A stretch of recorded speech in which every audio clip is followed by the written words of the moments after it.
सुमिरनी के मन के द्वारा लेखक पंडित चंद्रधर शर्मा गुलेरी जी। इस पाठ में कुल 3 निबंध हैं। सबसे पहला बालक बच गया, दूसरा घड़ी के पुर्जे और तीसरा ढेले चुन लो। एक एक करके हम इन तीनों को ही पढ़ने वाले हैं। तो शुरू करते हैं। सबसे पहला निबंध बालक बच गया। ये निबंध शुरू होता है जब लेखक पंडित चंद्रधर शर्मा गुलेरी जी को एक स्कूल के एनुअल फंक्शन में as a chief guest invite किया जाता है। उस स्कूल के प्रिंसिपल अपने 8 साल के छोटे से बच्चे को अपने साथ स्कूल के एनुअल फंक्शन में लाए थे। उसकी आंखें एकदम छोटी छोटी थीं, चेहरा थोड़ा पीला सा था और नज़रें तो ज़मीन से ऊपर उठती ही नहीं। देखने से ऐसा लग रहा था मानो उस छोटे से 8 साल के बच्चे को पढ़ाई के बोझ के नीचे दबाकर उससे उसका बचपन छीन लिया गया हो। उस बच्चे को स्कूल के सारे टीचर्स घेर कर खड़े हो गए थे और लगातार मुश्किल से मुश्किल प्रश्न पूछे चले जा रहे थे और वो छोटा सा बच्चा अपना सर झुकाए उन प्रश्नों के रटे रटाए उत्तर दिए जा रहा था। कोई पूछता है, बेटा तुम्हें धर्म के 10 लक्षणों के बारे में पता है क्या? तो वो बच्चा किसी कविता की तरह धर्म के सारे 10 लक्षण को सुना दिया। तो किसी ने पूछा, बेटा हिंदी भाषा के 9 रसों के नाम उदाहरण सहित सुना सकते हो क्या? वो बच्चा उन्हें भी सुना दिया। तो किसी साइंस टीचर ने पूछ लिया, बेटा ये बताओ जब पानी का टेम्परेचर 4 डिग्री सेल्सियस से नीचे चले जाता है तो मछलियाँ जीवित कैसे रहती हैं? और वो बच्चा किसी रोबोट की तरह इस सवाल का भी रटा रटाया उत्तर सुना दिया। किसी को यकीन ही नहीं हो रहा था कि ये सारे सवाल का जवाब देने वाला ये सिर्फ 8 साल का बच्चा है। उन साइंस टीचर ने एक और सवाल पूछ लिया, अच्छा चंद्र ग्रहण के पीछे का साइंटिफिक रीज़न और उससे बचने का उपाय बता सकते हो क्या? वो बच्चा इस सवाल का भी रटा रटाया उत्तर तुरंत ही दे दिया। अब तो सब हैरान हो चुके थे। तभी एक हिस्ट्री टीचर ने कहा, ये सब तो ठीक है लेकिन इस सवाल का उत्तर तो तुम नहीं ही दे पाओगे।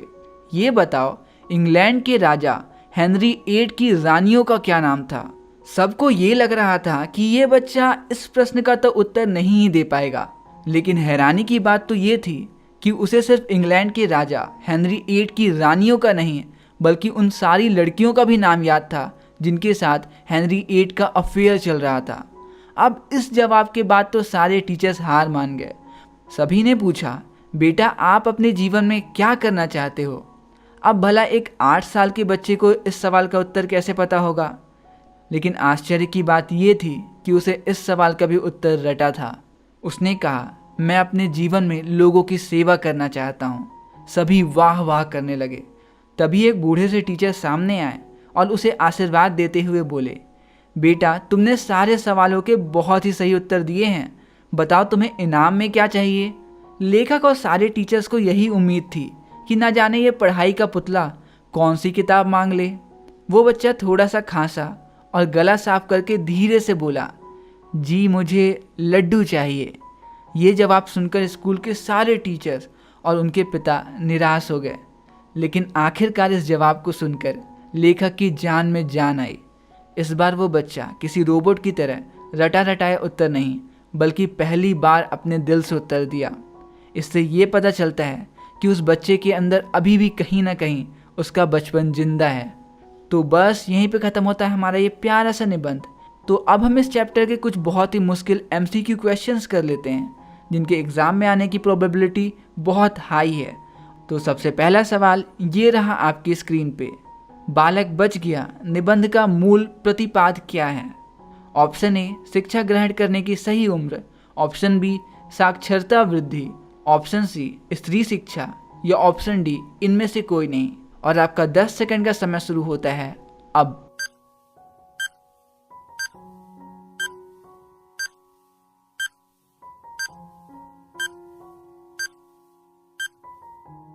और सही जवाब है ऑप्शन ए शिक्षा ग्रहण करने की सही उम्र।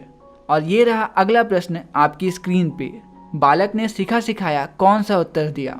ऑप्शन ए मैं यो जन्म पढ़ाई करूँगा, ऑप्शन बी मैं यो जन्म लोक सेवा करूँगा, ऑप्शन सी मैं यो जन्म शिक्षण का कार्य करूँगा या ऑप्शन डी उपरोक्त सभी।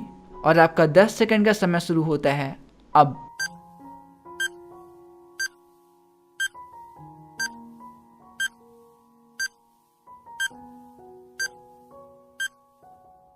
और सही जवाब है ऑप्शन बी, मैं यो जन्म लोक सेवा करूंगा।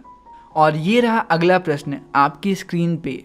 यह पाठ निबंध की अपेक्षा अपनी कथात्मकता शैली के कारण किसके अधिक निकट है? ऑप्शन ए लघु कथा के निकट, ऑप्शन बी उपन्यास के निकट, ऑप्शन सी नाटक के निकट या ऑप्शन डी रिपोर्टाज के निकट। और आपका 10 सेकंड का समय शुरू होता है अब।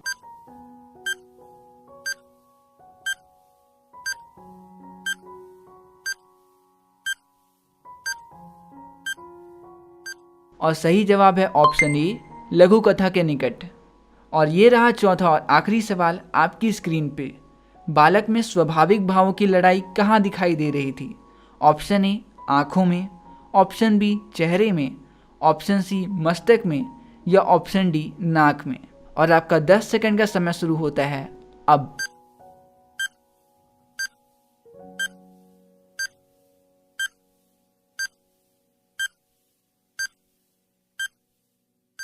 और सही जवाब है ऑप्शन ए आँखों में। तो चलो मिलते हैं इस चैप्टर के अगले निबंध घड़ी के पुर्जे में, और तब तक के लिए दीजिए मुझे इजाज़त। नमस्कार।